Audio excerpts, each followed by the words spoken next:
সবাইকে blog with পায়েলে চ্যানেলে আরও একটি নতুন ব্লগে তোমাদেরকে স্বাগত। তো বড়দেরকে আমার প্রণাম আর ছোটোদের আমার ভালোবাসা জানিয়ে আজকের ভিডিওটা এখান থেকে শুরু করছি। আর কেমন আছো তোমরা সবাই? আশা করি সবাই ভালো আছো, সুস্থ আছো। আমরাও এখন একটু ভালো আছি। সকালের দিকে আসলে একটা দুর্ঘটনা ঘটে গেছে। কী ঘটেছিল পরে বলবো ভিডিওতে, দেখতে থাকো পুরো ভিডিওটা, তাহলে জানতে পারবে। আর এখন দেখতেই পাচ্ছ রেডি হয়েছে আর কি, আমি আর ছেলে বেরোবো একটু। তো কোথায় যাচ্ছি না যাচ্ছি পুরো ব্লগটা দেখতে থাকো, তাহলে জানতে পারবে। বাবা রে বাবা, চলো। Good morning. এত সকালে উঠে তুমি পাপার সঙ্গে কোথায় যাচ্ছ? হ্যাঁ, কোথায় যাচ্ছ পাপার সঙ্গে?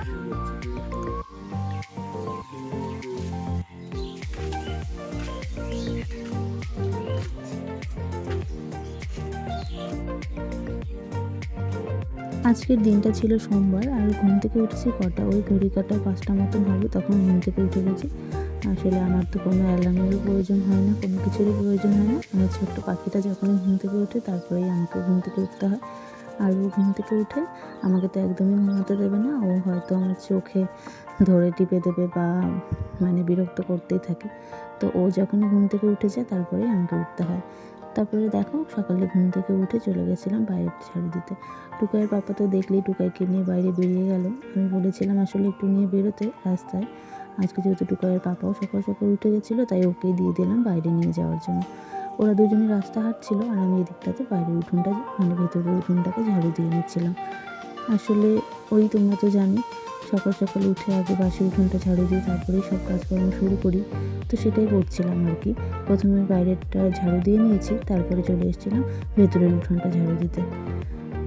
আর ওইদিকে দেখতে পাচ্ছ চা গাছের ডাল, এগুলো আসলে উনুন জ্বালানোর জন্য নেওয়া হয়েছিল। আর এখন তো উনুন জ্বালানোর কোনো কারবারই নেই, অনেক দিন উনুন জ্বালানো হয় না, তো সেই জন্য এগুলো সব এখানে জমা করে গেছে।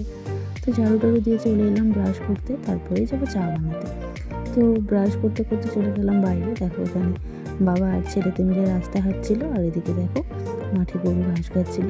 দেখতে খুবই সুন্দর লাগছিল, সম্পূর্ণ রাস্তাটা ফাঁকা আর কোনো লোকজনই ছিল না, কারণ এত সকালে কেউই ওঠে না। আর উঠে গেলেও সবার ঘরের কাজকর্ম থাকে, কেউ তো আর বাইরে বেরোয় না।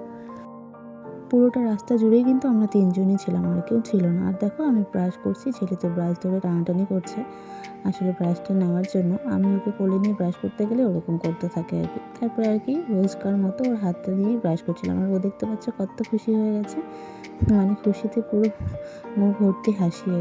আর পুরো রাস্তাটা দেখো ফাঁকা। তো দাঁত ব্রাশ করতে করতে ছেলেকে নিয়ে একটু আহ্লাদ করা হচ্ছিল আর কি। তারপরে একটু হাঁটাহাঁটি করে চলে যাব ঘরে। এরপর টিফিন রান্না সব কিছুই করতে হবে। তো দেখো আমি রাস্তা হাঁটছিলাম আর ভিডিওটা কিন্তু টুকাইয়ের পাপাই করে দিচ্ছিল। তারপরে দেখো চলে এলাম ঘরে এসে ফ্রেশ ট্রেশ হয়ে ব্রাশ করা তো হয়েই গেছিলো আর কি, মুখটা ধুয়ে চলে এলাম রান্নাঘরে। দেখো রান্নাঘরে জানালা এখনো খোলা হয়নি বলে কতটা অন্ধকার হয়েছে। তারপরে চলে এলাম মা ছেলে মিলে রান্নাঘরে, জানলা খুলে নিলাম, খুলে নিয়ে এখন চা বসানো যায়। ছেলেকে ওখানে একটু বসিয়ে দিয়েছিলাম ট্রেনে জল নিয়ে নেবো বলে। আসলে বসিয়ে দিলে কিন্তু এক হাত দিয়ে ধরেই রেখেছিলাম, হাত দিয়ে ধরে রেখে তারপরে চাটা বসাবো বলে দেখো নিচ্ছিলাম। আর ওকে মাঝে মাঝে বসিয়ে রেখে আমি এই দিকটাতে গার্ড দিয়ে রেখে এইভাবেই ওকে চা বসাই। কখনো কখনো দেখো চা বসিয়ে দিয়েছি। আসলে সকাল সকাল আগে চাটাই বানিয়ে নেওয়া যাক, তারপর বাকি সব কিছু করা যাবে। ওদিকে তো বাইরের কাজটা হয়েই গেছে।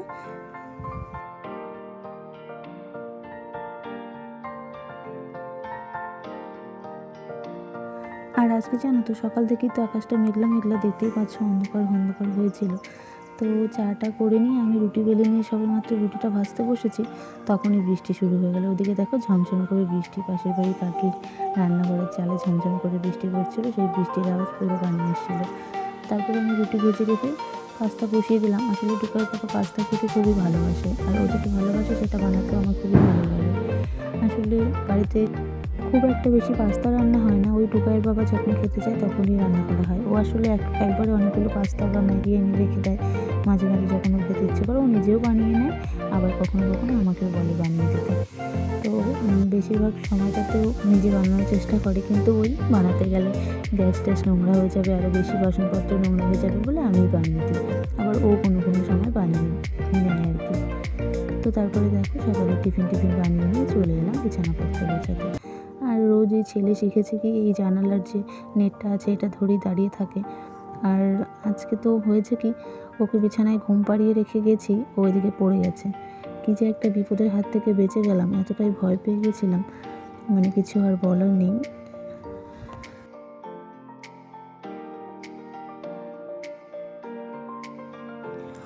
এতটা সামলে সামলে কাজ করতে থাকি, যখন একটু চোখের আড়াল করি না কেন, ব্যাস একটা দুর্ঘটনা ঘটে গেল। তবুও আর কি অল্পর মধ্যে দিয়ে গেছে।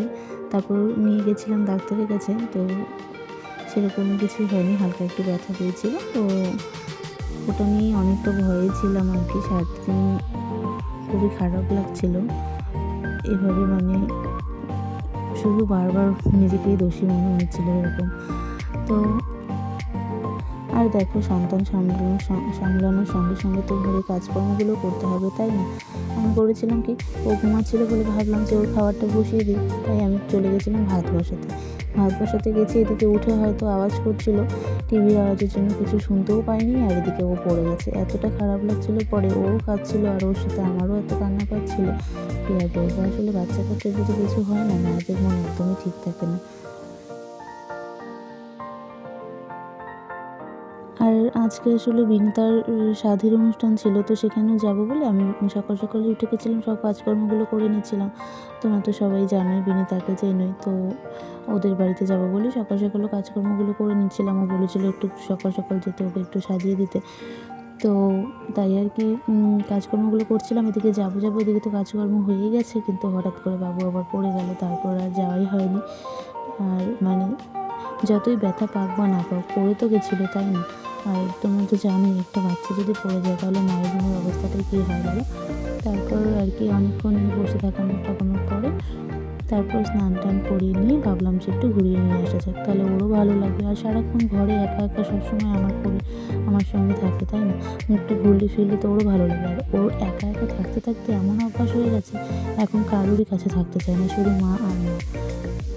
মাঝে মাঝে তাও পাপাকে দেখলে যাওয়ার জন্য জেদ করে আর ঠাট্টা, আর তাছাড়া বেশিরভাগ কারোর কাছে থাকতেই চায় না, এরকম যন্ত্রণা হয়ে গেছে আর কি। সবসময় একা একা নিয়ে সামলাতে না, মানে সবাই আমাকে বলে শরীরের কথা, যে শরীরের ধ্যান নেওয়ার জন্য। আর কীভাবে শরীরের ধ্যান নেবো বলো? খাওয়া দাওয়া সমস্ত তো ঠিকঠাকভাবে করি, হয়তো কিছুদিন পর আবার ঠিক হয়ে যাবে। ছেলেটা একটু বড় হলেই আর তো কোনো চিন্তা নেই, তাই না?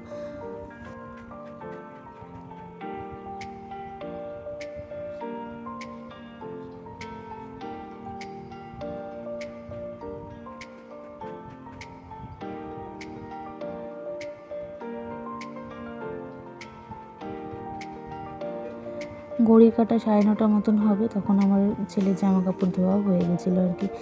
আসলে ওই যে বললাম যাবো বলেই তাড়াতাড়ি করছিলাম আর কি। আর তার আগে দেখো, টুকাই পাপা ডিউটিতে গেছিলো, সেই ভিডিওটা করে রেখেছিলাম। আর ও কিন্তু রোজ দিন বাইরে বেরিয়ে দেখো গেট আটকাতে চলে আসে আর কি। তারপরে দুপুরে স্নান টান করে আমরা রেডি হয়ে গেছিলাম। আর এদিকে দেখো, পাশের বাড়ির ননদটা এসেছিলো পুচকেটার সঙ্গে খেলার জন্য। ওরা তারপরে এটা দিয়ে খেলছিলো, এটার নাম কী বলে আমি ঠিক জানি না। আমার বাবু তো খুবই খুশি হয়েছিল, তো একটু খেললো, তারপরে বাবুকে নিয়ে চলে গেছিলাম ওদের বাড়িতে। আর ওদের বাড়িতে যাওয়ার কিছুক্ষণ পরে বাবু ঘুমিয়ে গেছিলো। দেখো ওদিকে ছেলে ঘুমাচ্ছে, আর আমি ওকে একটু রেডি করে দিচ্ছিলাম আর কি। তো আমি আসলে মেকআপ শিখেছি, তো কাজ করেছি কয়েকটা। এখন বাবু যেহেতু ছোটো, তাই করতে পারছি না আর কি। তো আজকে ওকে একটু সাজিয়ে দিলাম অনেকদিন পরে, খুব ভালো লাগলো আর কি। প্রায় 6 মাস মতন পরে একটা কাজ করলাম, আর সেজেগুজে ওকে খুবই সুন্দর লাগছিল।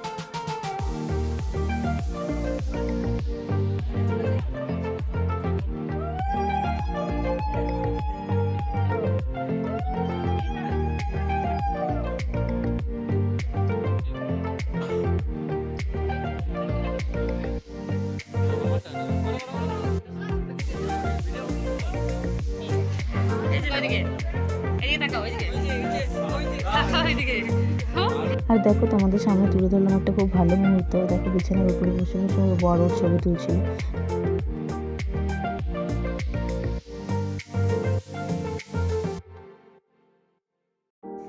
তো ওদের বাড়ির এসব নিয়মকানুনগুলো দেখে এসে মানে ওকে সাজিয়ে দিলাম, তারপরে ওদের নিয়মকানুনগুলো সব দেখে টেখে এসে ছেলেকে নিয়ে বসেছিলাম আর কি।